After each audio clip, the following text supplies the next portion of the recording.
Começar depressa, né? Dá para acabar antes das 11. Te espero. Boa noite a todos.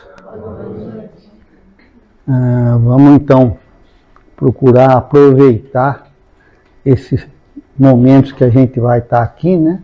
Para refletir sobre a nossa vida. Não é para pensar no outro. Quem devia estar aqui é fulano, quem devia estar aqui é ciclano para ouvir essas coisas. Não.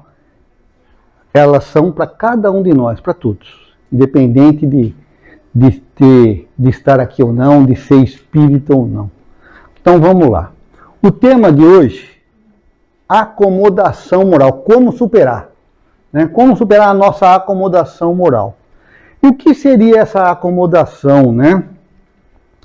Acomodação é alguém que vê que precisa fazer, mas que dá aquela vacila, hoje não, ainda não dá, não consigo, e vai desistindo. Aos poucos, né, ele vai perdendo a coragem de fazer aquilo que ele precisa fazer. Eu pus essa imagem aí dessa moça, né, olhando pro nada, né, pro horizonte. Deve estar pensando um monte de coisa que ela gostaria, mas que ela não vai ter, ela não vai vivenciar. Mas será que é preciso ser assim a nossa vida?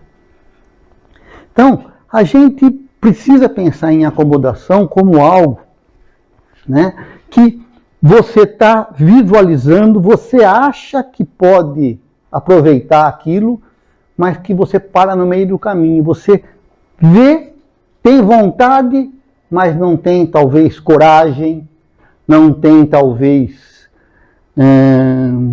disposição para seguir em frente. Todos nós aqui estamos no mundo e passamos sim por dificuldades. Este é um mundo de provas e expiações, ou melhor dizendo, de expiações e de provas. Então todos nós estamos passando por dificuldades.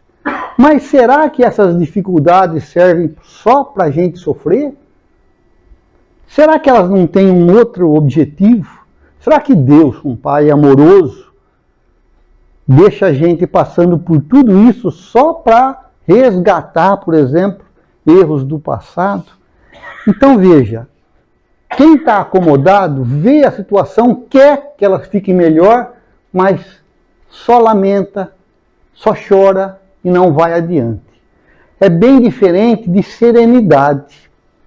Serenidade é quando a pessoa se defronta com as dificuldades, né, com as adversidades, mas ela encara aquelas situações como alguém que está observando um problema a ser resolvido, a ser superado, a ser vencido. Então, ela analisa possibilidades, ela analisa se ela pode fazer alguma coisa, o que pode ser feito para superar essas adversidades. Então, a pessoa serena, ela não está acomodada, mas ela está fazendo uma análise. E se ela encontrar situações que podem ajudá-la a superar esses momentos, ela vai empreender essas situações, ela vai agir para que as suas dificuldades, as suas adversidades sejam superadas. Ou seja, ela não se deixa, como eu pus aqui, ela não se deixa perturbar, ela não se deixa desesperar pela adversidade, ela trabalha isso. Essa é a pessoa serena.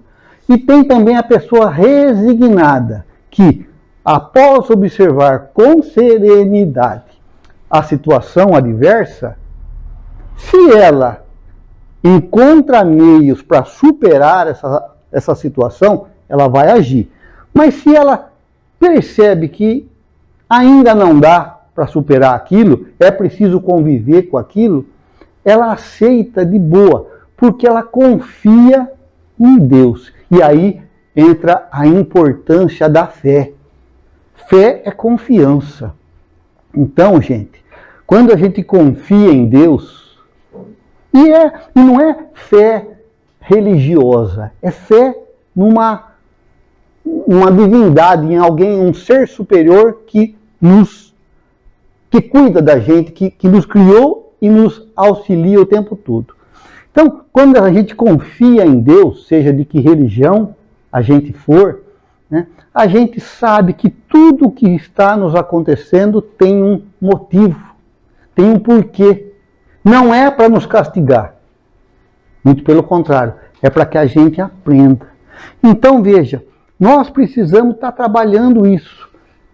Ao invés de nos acomodarmos, de desistirmos, de lutar, de enfrentar, nós precisamos ter serenidade para analisar a situação e também, em alguns casos, ou agir ou se resignar, a aceitar aquele momento, mas procurar tirar lições desse sofrimento.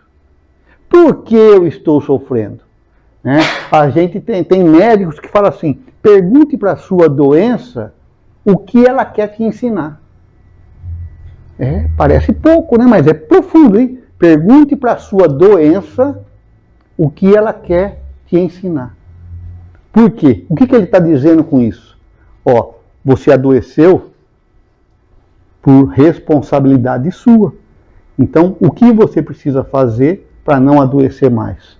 E até para se curar. Bom, vimos essas 3 situações, né? E por que a gente fala que não pode se acomodar? A gente tem, pelo menos no cristianismo, né, Jesus como o nosso modelo, né, o nosso guia, o nosso mestre. Né? A doutrina espírita fala que o Jesus é o espírito mais puro que habitou a Terra, né? Questão 625. E Kardec, comentando sobre Jesus, fala que ele é o guia é aquele que vai à frente, não é? Você vai numa excursão, o guia vai na frente, ele não vai atrás. Vai por aí, fulano, agora você vira lá. Não faz assim, né? O guia vai na frente, é aqui que vai, é ali que vai. Né? E é modelo. O que é um modelo? Um modelo é algo a ser copiado, a ser modelado. Né? Então, modelo é para a gente olhar e falar assim, é assim que tem que ser. É isso. É fácil? Não, não é fácil. Mas Jesus não disse que seria fácil. Ele disse que é possível. Né? Então, nós precisamos buscar essa perfeição relativa que nós podemos atingir. E veja que Jesus fala assim, sede vós, pois, perfeitos. Portanto, pois é portanto, né? Portanto, depois de tudo que eu ensinei, vocês têm que se aperfeiçoarem, têm que se modificarem, têm que se melhorarem. Então, devemos nos acomodar ou devemos trabalhar?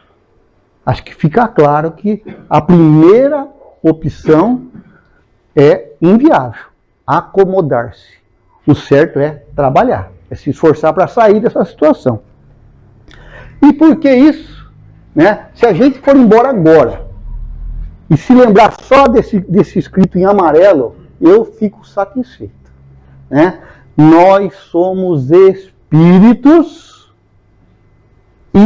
imortais, destinados, criados para sermos perfeitos, para sermos puros.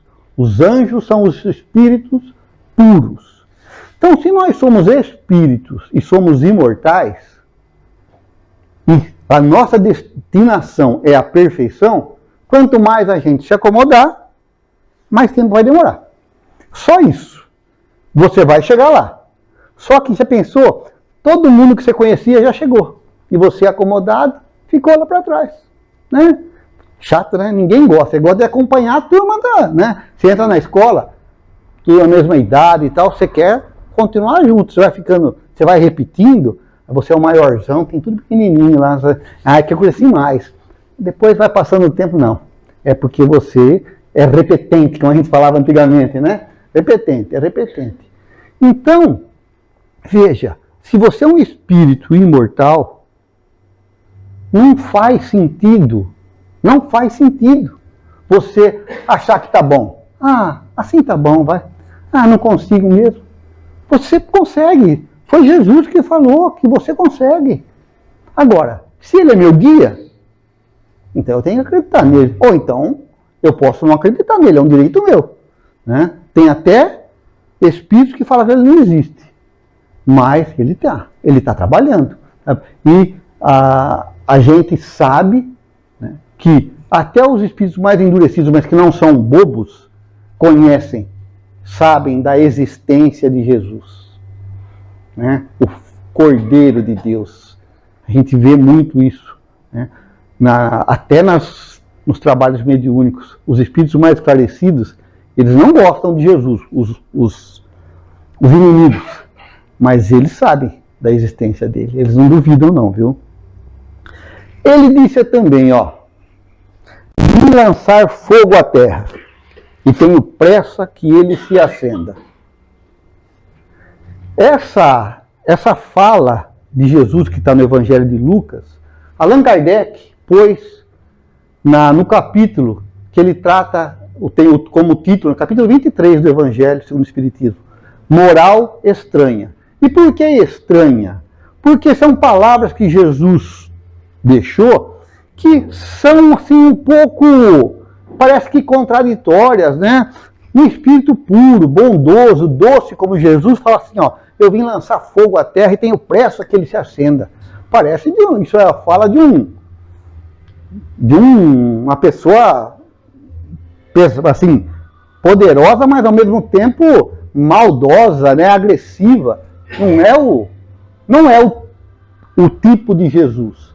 Então, sempre que a gente observar uma fala de Jesus e achar, nossa, como ele está falando diferente aqui, pense numa coisa, você que está errado, na sua interpretação, não é Jesus. Tá? Jesus falou certinho. Pode ter certeza que ele falou certinho. O que está acontecendo é que você não está sabendo interpretar a forma como ele falou. E Kardec fala sobre essa pequena frase de Jesus, ele diz assim, o que ele quis dizer foi que ele veio trazer a purificação para a terra. E os agricultores sabem que você tocava fogo no campo para queimar as ervas, para queimar tudo.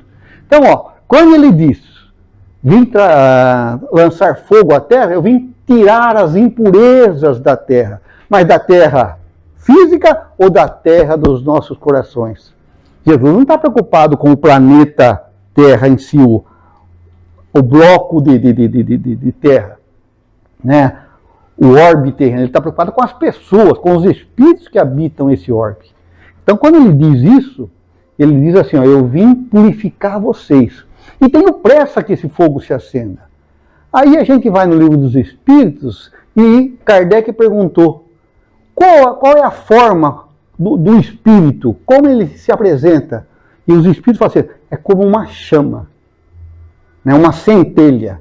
Tem até a musiquinha que fala assim, da cor do rubi. Né? O rubi é vermelho, uma chama avermelhada. Isso é o espírito. Então, tenho pressa que vocês se transformem em chama, ou seja, que se purifiquem, se iluminem, né? Cresçam, evoluam.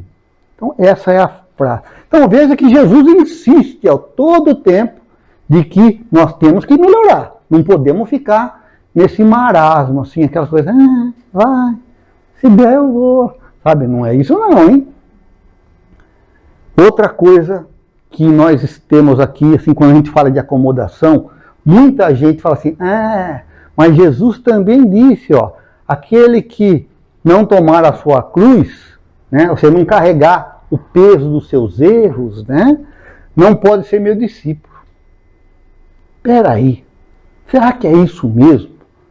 Então quer dizer que nós estamos aqui para sofrer. Do jeito que ele está falando aqui, quem não carregar, quem não tomar a sua cruz e vier após mim, não é digno de ser meu discípulo, né? Puxa vida. Aí a gente vai buscar em Emmanuel, né? Ele analisa esse trechinho aí, que está em Lucas, em 3 textos dele. No livro Palavra de Vida Eterna, a mensagem chama Atitudes Essenciais. No livro Fonte Viva, a mensagem chama Discípulos. E no livro da Esperança, a mensagem chama Nossas Cruzes. Eu vou fazer um resuminho aqui do que Emmanuel nos fala. com relação a carregar ou tomar a cruz nos ombros. Nós, todos nós, quando se fala em cruz, pensamos em dores, sofrimentos, em tristezas que nós, aqui os espíritas, tristezas que nós carregamos, dificuldades do nosso passado delituoso, de equívocos, né? Tristezas, dificuldades do mundo de expiações e de provas, é um mundo material de expiações e de provas. Então, mas esse, gente, seria só, segundo Emmanuel, essa trave horizontal da cruz.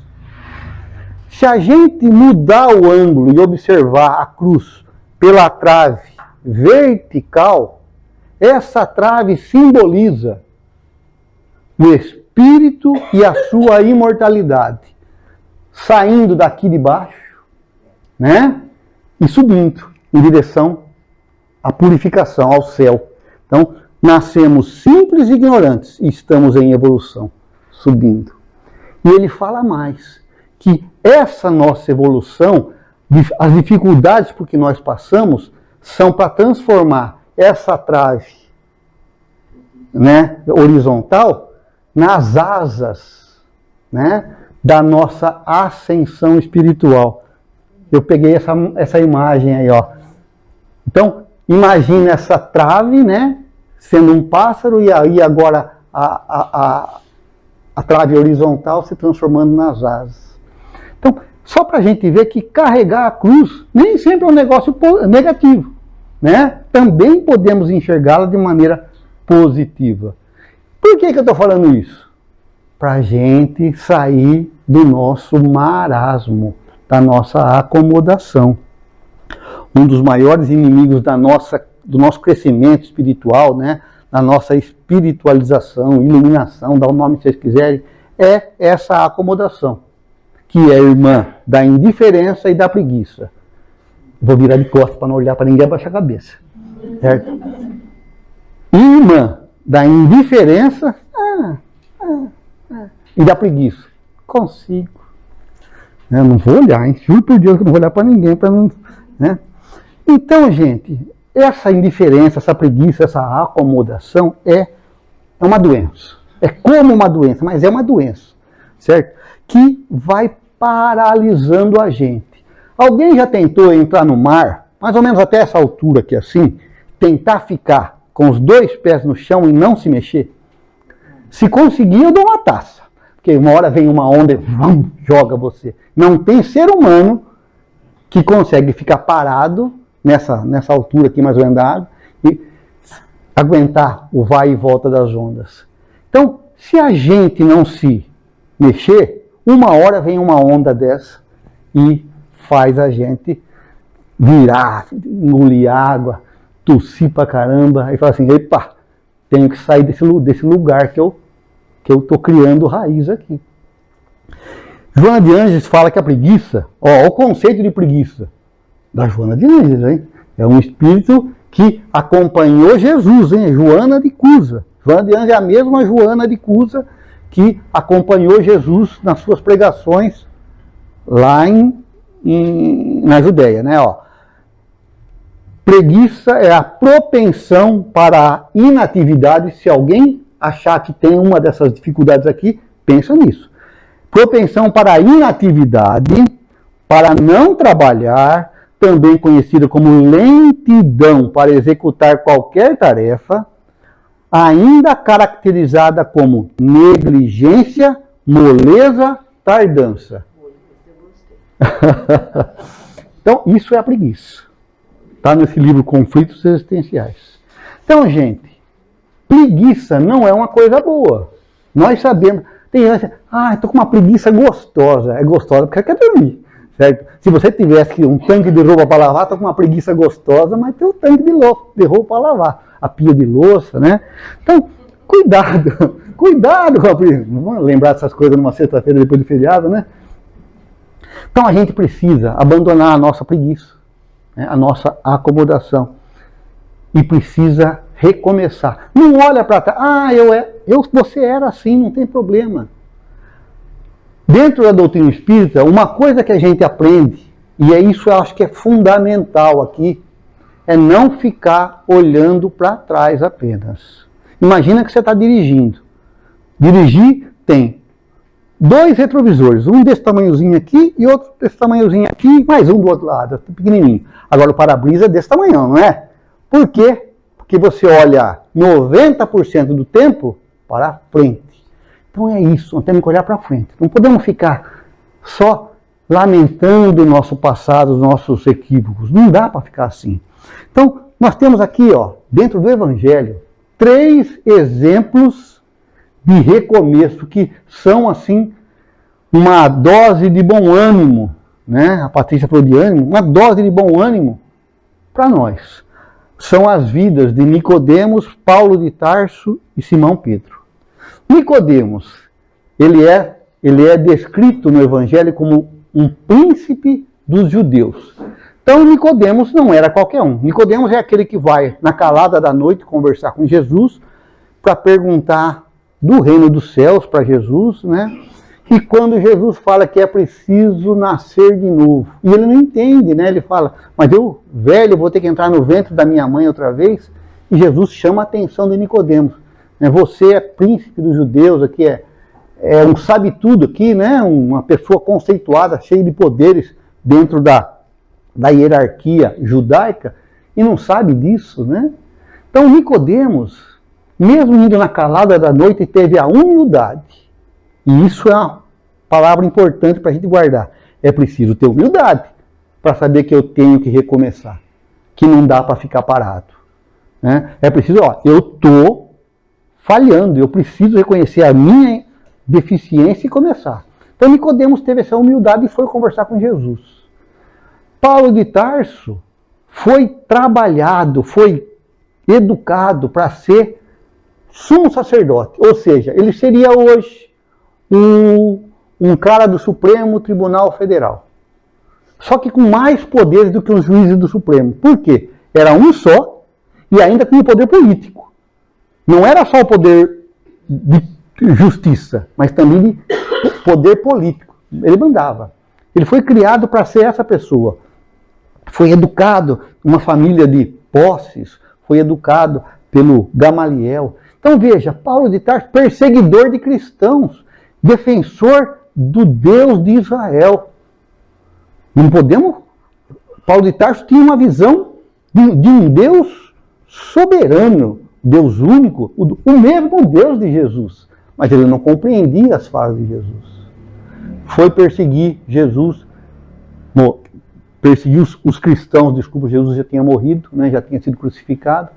Paulo de Tarso tem aquela queda do cavalo lá em caminho de Damasco, fica cego. Aí ele se volta para dentro de si mesmo, passa a entender que Jesus é realmente um representante de Deus na terra. Ele vai viver 3 anos no deserto, trabalhando como tecelão. Imagina o juiz da Suprema Corte trabalhando como tecelão no deserto, sozinho, com mais 2 pessoas, Prisca e o marido dela. Paulo foi do ápice lá embaixo, humildade, mas também soube perguntar para Simão Pedro como ele devia fazer. Ele queria fazer uma coisa, eu falei, eu vou lá agora no Sinédrio e vou falar todas as verdades. Simão falou assim, o mesmo que falou aquele que você mandou apedrejar, que era Estevão. Quem já leu o livro Paulo e Estevão tem essas informações. Então veja, Paulo escuta Simão Pedro, que era um pescador, e ele um doutor da lei, tem a humildade e recomeça do zero e sai pregando, falando de Jesus. E o outro, Simão Pedro. Simão Pedro tem uma história bonita, Simão Pedro, né? Logo no começo do Evangelho de João, Jesus faz a transformação da água em vinho. O que o Simão faz em vez de ficar contente? Chama a atenção de Jesus. Olha, só ter cara, hein? Chamou a atenção. Mestre, o senhor não pode fazer um negócio desse. Vão achar que o senhor é beberrão, que o senhor incentiva a bebedeira. Já tinha bebido aí não sei quantos, 2, 3 dias, o senhor ainda multiplica mais. transforma mais água em vinho. O pessoal está tudo, passou da conta. Jesus explica para ele, mas Simão, você sabe a alegria de poder servir um amigo? E tem outras passagens. Maria de Magdala foi procurar Jesus, Simão afastou-a. Jesus foi jantar na casa dos fariseus, Simão criticou Jesus. Jesus escutava. Jesus tinha uma paciência e tanto, né? Certo? Escutava o Simão. Foi na casa de Zaqueu, publicano. Simão critica Jesus. Tem aquela passagem do Simão que ele está andando sobre as águas, né? Aí ele afunda, aí Jesus, homem de pouca fé, afundou, né? Porque no dia da última ceia, Jesus quer lavar os pés dos discípulos. Simão, o meu senhor não vai lavar. Onde se viu? O senhor é muito maior que eu. Se eu não fizer isso, Simão, você não vai ter comigo. Então ele cede. Aí Jesus fala que vai ter um traidor, que eu não sei. Simão, ainda hoje você vai me negar 3 vezes. Não. E no fim aconteceu tudo. Vê, Simão era para ter enfiado a cabeça no buraco e nunca mais aparecido, né? Pois ele teve a coragem de recomeçar. Jesus apareceu depois de 3 dias, não apareceu para ele, apareceu para Maria de Magdala, que ele tinha afastado, né? A prostituta. Foi para ela que Jesus apareceu. E Simão engoliu tudo isso, certo? E recomeçou. Então vejam, não é preciso ser perfeito para estar nesse caminho com Jesus. Nós precisamos acordar, sair do marasmo, da acomodação. É isso que nós precisamos, né? Ó, Simão Pedro, de terno. E uma coisa que nós costumamos fazer com muita facilidade é fugir da realidade. Isso para mim é muito difícil. Se eu tivesse condições, mas eu não consigo. Para mim, para você dá, mas para mim não dá. Isso são fugas psicológicas que precisam ser superadas com esforço. A pessoa vem no centro espírita, né, vou dar um exemplo aqui, né, para nós, que aqui ninguém vai se ofender. Né? Ela vem no centro espírita e acha que, tomando o passe, tudo vai mudar na vida dela. Aí ela escuta uma palestra, ela toma o passe. Mas o passe não foi bom, não.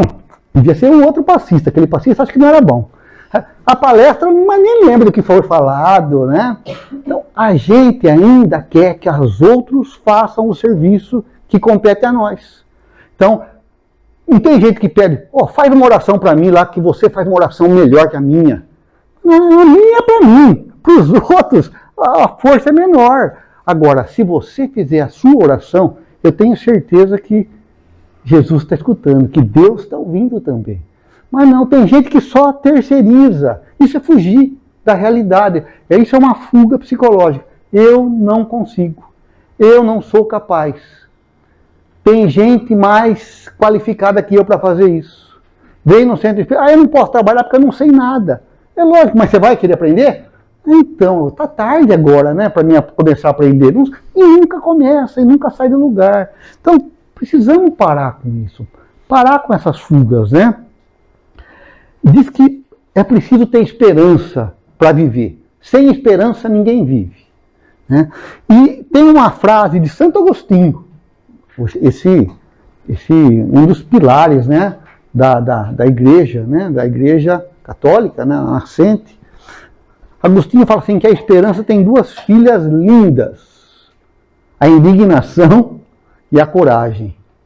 A indignação nos ensina a não aceitar as coisas como estão, e a coragem nos ensina a transformá-las, a modificá-las. Então, perceberam que, ao invés de ficar acomodado, é preciso ficar indignado com a sua situação. Não precisa chutar o pé da mesa, mas fique indignado com a sua situação e se esforce, tenha coragem de enfrentar, de criar condições para vencer as adversidades. Né? Além disso aí, é preciso ter perseverança e determinação. Eu vou conseguir. Quando? Não sei. Se não for nessa encarnação, vai ser na próxima. Mas não pode falar assim, Ah, tem tanto tempo aí, ó, eu sou espírita, agora eu sei que tem reencarnação. Acho que umas 10 encarnações eu melhoro um pouquinho. Vai ficar assim? Nessa marasmo, nessa pasmaceira? Não dá, né? Não podemos fazer isso. Eu tenho uma pesquisa, outro dia eu estava lendo isso aí, né? Uma pesquisa, foi feita nos Estados Unidos há um tempo atrás aí, diz que as pessoas comuns, né? Bom, pessoas comuns têm que tomar decisões. Todo mundo aqui toma decisões todo dia, né? Então, a cada 10 decisões que as pessoas comuns, como nós, tomamos, 5 dão errado. Pesquisa feita nos Estados Unidos. Acho que aqui no Brasil não deve ser muito diferente, né? Aqui a média não é muito pior nem muito melhor que lá. Então, ó, pessoas comuns, a cada 10 decisões tomadas, 5 são erradas. Agora eu pergunto, fizeram com as comuns e também fizeram com aquelas pessoas incomuns, aquelas pessoas extraordinárias, né? Aquelas pessoas que têm um alto nível intelectual, né? Vocês acham que deve ser, eu imagino, né? Quanto vocês acham que elas acertam de cada 10? As comuns acertam 5 e erram 5. As pessoas especiais, ou incomuns, ou extraordinárias, erram quantas de 10? Alguém tem uma previsão aí, uma suposição? 2. Erram 2? 2. Quem falou 8? É isso aí. As pessoas extraordinárias erram muito mais que as comuns. De cada 10 elas erram 8. Pesquisa. Estranho, não é? Por que vocês acham? Por que era 8? Por que você falou 8? Chutou. Chutou só. Bom, mas peraí, uma pessoa extraordinária erra mais do que uma pessoa comum? Tá despedida, vem cá. Não, sabe o que acontece? Já tchau pra ela. Sabe o que acontece, Raquel? Uma pessoa extraordinária, enquanto você tem 10 tentativas, ela tem 40. Ela não tem medo de errar. Ela vai, ela bota a cara a tapa, ela tenta. Então, enquanto você acerta 5, ela acerta quantas? 2, né? Ela acerta 4 vezes, 8 vezes. Então, 3 vezes mais que você. Queimou muito feijão, João. Mais fez uma feijoada. Fez a feijoada. Certo? Então, vejam. É preciso querer acertar. É preciso ter coragem de errar. É preciso ter coragem de errar. Sem medo de ser feliz. Né? A gente tem que tentar. Não dá para ficar parado. Né? A gente precisa sair da nossa zona de conforto. Né? Sair da zona de... tem mais um. Sair da zona de conforto é querer se sentir melhor, não sair daquela acomodação. Tá ruim, mas tá tão uma preguiça de tentar fazer diferente, né? Fica assim mesmo. Sair da zona de conforto é isso, é arriscar. Jesus disse assim, ó, entra pela porta estreita, porque a larga é a porta da perdição. A porta larga é a porta fácil, a vida fácil, sabe? Distração, divertimento, mas pouca compenetração naquilo que é importante. Nós não somos espíritos imortais? Vamos ficar perdendo tempo com o quê? Com coisas que vão acabar? Que não vão durar muito tempo? Notícia, vocês conhecem, né? Todo mundo vai morrer. Todo mundo vai morrer. Agora, vai morrer aqui, na vida física. A vida vai continuar. E o que você vai levar daqui? A não ser as virtudes. Ontem eu falava isso para o Espírito. Falei para ele, caixão não tem gaveta. Eu também já falou para você, né? Você acumulou aqui, mas aí o que você tem? Aqui eu não tenho nada, ele falou. Então, era uma pessoa de posses aqui. Né? Então vejam, a porta estreita não é querer sofrer, não é querer enfrentar dificuldades, É não temer enfrentar dificuldades. É não temer fazer o que tem que ser feito. Enfrentar as adversidades que têm por objetivo a nossa evolução. Portanto, gente, se a gente está descontente com a gente, nós devemos ter coragem de nos transformar. Isso deu para entender. Eu espero que vocês entenderam até aqui, né? Se a gente está descontente com a nossa vida, nós temos que ter coragem, dedicação para nos transformarmos. E se a gente está descontente com o mundo, o que nós devemos fazer? Transformar o mundo? Não, nos transformar. Exatamente. Ai, essa mulher nós transformamos também. Porque você não muda o mundo, gente. Você não muda o mundo. Sabe quem falou isso aí? Paulo. E não vos conformeis com este mundo, mas transformai-vos. Não é transformai-o. Transformai-vos. Está descontente com o mundo? E eu acredito que todo mundo aqui está. A gente vê lá, 2 dias atrás, aí, aquele cara que invadiu a escolinha lá e assassinou 4 crianças, gente. Esse mundo não tem mais jeito. Pode ser que algumas pessoas tenham muitas dificuldades, mas o mundo tem jeito sim. Por quê? Porque eu posso me modificar. Eu posso ser melhor. E se eu for melhor, o mundo vai se transformar. Então, o Emmanuel comentando essa passagem de Paulo, está no livro Palavra de Vida Eterna. Chama Combatendo a Sombra. Ele vai falar assim, só uma partezinha. O aviso evangélico é demasiado eloquente, ou seja, está vivo, Todavia é imperioso observar-lhe a expressão profunda.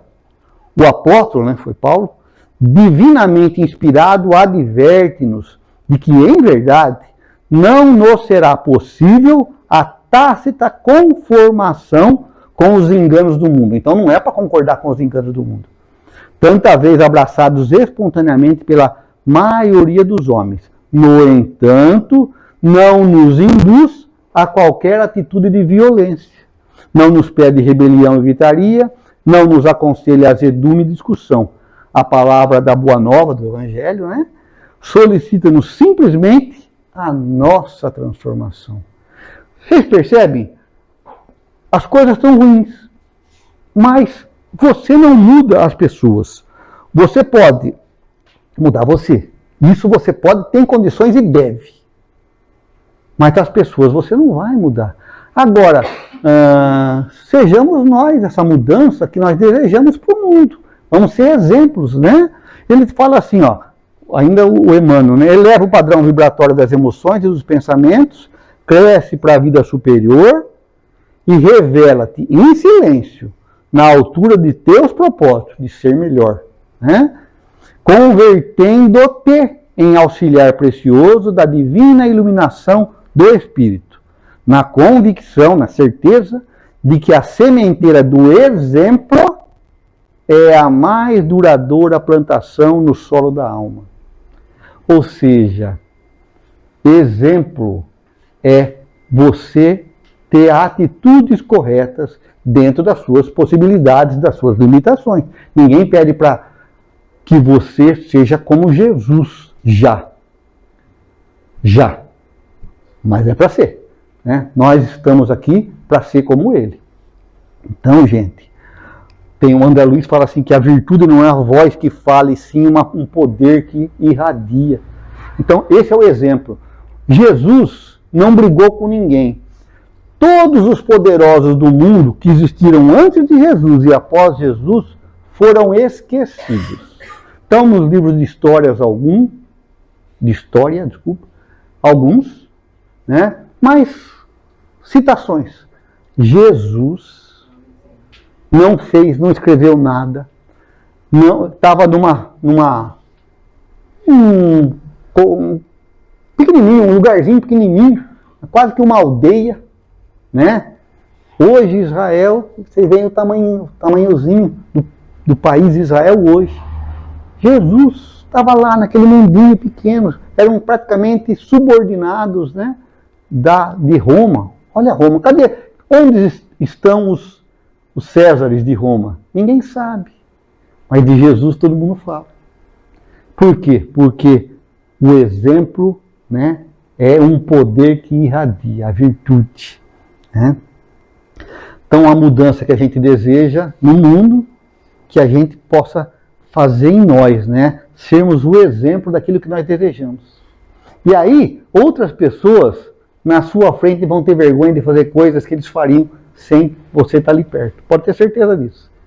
Tem gente que fala bastante palavrão, mas se ele estiver no meio de pessoas que não falam, ele se controla. Sabe por quê que ele se controla? Porque é chato.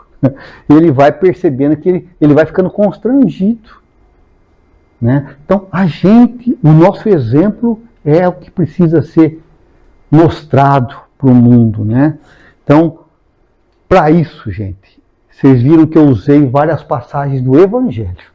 Né? Por quê? Porque nele nós temos tudo o que nós precisamos. Jesus não é o guia, não é o modelo. Então, ali tem tudo o que você precisa. Só que, parafraseando a Alcione, no livro Renúncia, de Emmanuel, um romance mediúnico de Emmanuel, o Evangelho precisa ser, primeiro, conhecido. Então, convite, conheçam o Evangelho, leiam o Evangelho. Aí ele precisa ser meditado. Opa, não estou entendendo isso. Se isso feito em grupo é melhor ainda. Ele precisa ser sentido.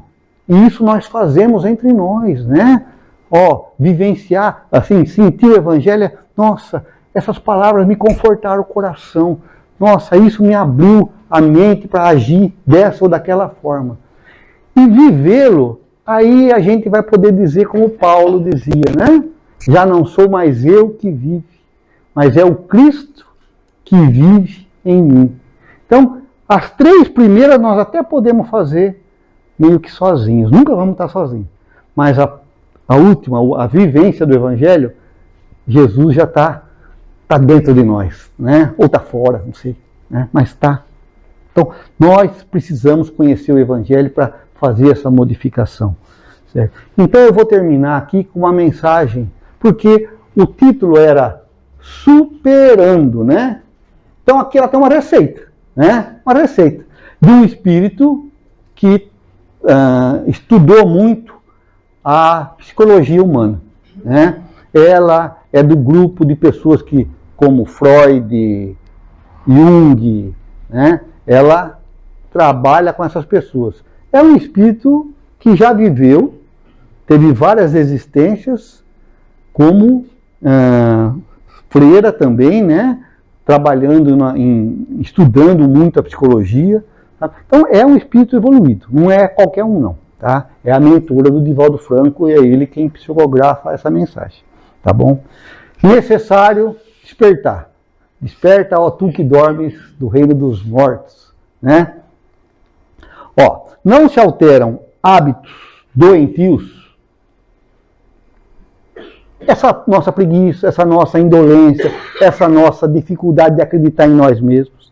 Então não se alteram esses hábitos doentios, perniciosos, de um momento para outro, com apenas disposição, só com vontade, de boa vontade. A turma fala que o inferno fica cheio, né? Então, com apenas disposição, sem o correspondente esforço para consegui-lo. Se quiserem tacar pedra, espera eu a terminar. Eu só vou falar de esforço de trabalho, esforço, trabalho, esforço, trabalho. Posso, pô, esse cara está me cansando, sexta-feira de feriado, né? Mas esse é o nosso caminho, né? É o nosso remédio. A transformação interior para melhor, que o conhecimento espírita nos traz, esse entendimento mais amplo do Evangelho, né? Ela é precedida, ou seja, essa transformação acontece, ela é auxiliada pelo conhecimento espírita, mas ela é precedida de um necessário despertar para a aceitação de novos e preciosos valores morais que satisfazem e harmonizam a criatura. O que são esses valores morais? Perdão, compreensão, tolerância, solidariedade, caridade. Ou seja, se eu achar que quem é diferente de mim não merece a minha compaixão, eu não estou no caminho, né? Então, antes de me aprofundar nos valores do Espiritismo, que nos esclarece, que nos fortalecem a fé, é preciso que eu tenha essa disposição de querer ser uma pessoa melhor. É isso que ela está dizendo, tá bom? Desse modo, ao desejo de crescimento, devem se unir, se aliar, né? O esforço contínuo e o devotamento às ideias renovadoras, trabalhando por entender as diretrizes que se lhe apresentam, experimentando e insistindo na sua implantação no mundo íntimo, não é na vida dos outros. Tem um programa. Precisamos estabelecer um programa de vida. Cada um cuida da sua. Esse é um programa sério que nós devemos implementar. Cuida da tua vida, que tá bom demais. Tá bom demais mesmo. Certo? Então, nós devemos fazer tudo isso em nós. Ah, mas o meu marido também tem que fazer, né? Aquela jararaca tem que fazer também. Não, esquece. Seja você o exemplo. Lembra disso? A vitória de qualquer tentativa, né? Qualquer tentame chega somente, né? Após a permanência na execução. Perseverar. Né? Lembra? A gente falou da perseverança, né? Então, vejam que ela está orientando, hein? É um caminho prático esse, tá? Substitui, isso aqui é interessante, substitui, mediante as informações libertadoras do Espiritismo, os velhos hábitos. Bateu, levou.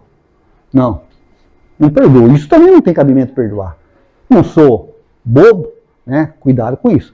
Muda esses velhos hábitos, um a um, adotando um novo comportamento mental e depois vivencial. Eu não era capaz, mas eu vou me esforçar e vou ser capaz. Né? Eu ainda não consigo, mas eu vou perseverar e vou conseguir. É isso que tem que ser feito. Né? A fim de que a renovação se te faça contínua, incessante. Ou seja, trabalha sem parar. Renovação não é agora eu sou assim. Não. Você tem que estar sempre trabalhando. Fixa-te no propósito de vencer os velhos condicionamentos. Eu não sou capaz. Isso para mim só na próxima encarnação. Nessa vida aqui eu sou assim mesmo, eu não vou mudar. Né? Síndrome de Gabriela. Eu nasci assim, eu cresci assim, você mesmo assim, né? Você sempre assim. Gabriela. Né? É a síndrome de Gabriela. Não vou mudar. Então, se fixe no propósito de vencer os velhos condicionamentos e adota as propostas de ação positiva. Ação, não é passividade, é ação. Auxílio ao próximo, né? Que vão te auxiliar no crescimento íntimo. Porque, gente, fazer o bem para os outros faz bem para nós. Você fica 10 vezes melhor só de você falar um bom dia e ver aquela pessoa mal-humorada responder bom dia. Mas, eu tirei um bom dia dela, estou contente hoje. Né? É gostoso. Então faz o bem, não custa nada. Se liberte dos instrumentos frágeis de justificação. Né? Se eu tivesse estudo, eu conseguia. Se eu ganhasse um pouquinho melhor, eu conseguia fazer isso. Para com isso. Justificativas que não levam a nada. Né? Evitando as fugas psicológicas, né? À realidade, à responsabilidade. Insiste na lapidação, né? Lapidar é tirar a ganga, né? A coisa, o grosseiro, né? Lapidar um diamante, deixar só a pedra brilhante, né? Insiste na lapidação das arefas grosseiras da personalidade e se adapta, né? Ao novo modo de entender e ser, incorporando à conduta as diretrizes espirituais. Se convença de que você é espírito. Porque enquanto você achar, mas agora eu tenho 60 anos, 62 para ser mais exato, né? Agora não dá mais tempo. Sempre dá. Começa agora.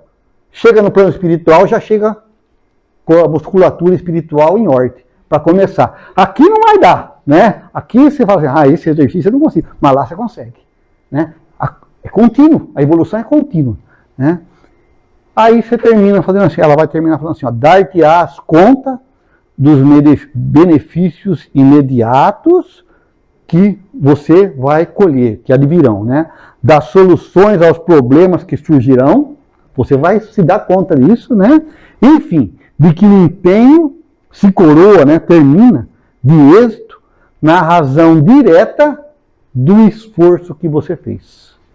Então, um convite, Sexta-feira Santa, para os católicos, um dia de reflexão. Por que não para nós? Vamos refletir sobre isso, né? Vamos nos fixar no domingo de Páscoa. Jesus renasceu, mostrou que a vida continua. Os católicos se fixam mais na crucificação, na cruz, né? Na morte, do que na vida. Vamos nos fixar na vida eterna que Jesus veio demonstrar. Paulo fala que se Jesus não tivesse aparecido depois de 3 dias, muito do que ele falou se perderia.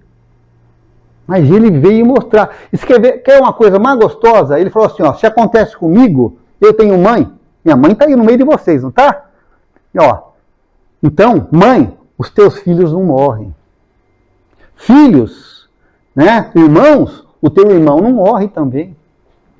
Veja, essa é a mensagem de vida eterna. Se nós somos espíritos imortais, temos vida eterna, na hora de arregaçar a manga do espírito e trabalhar, né?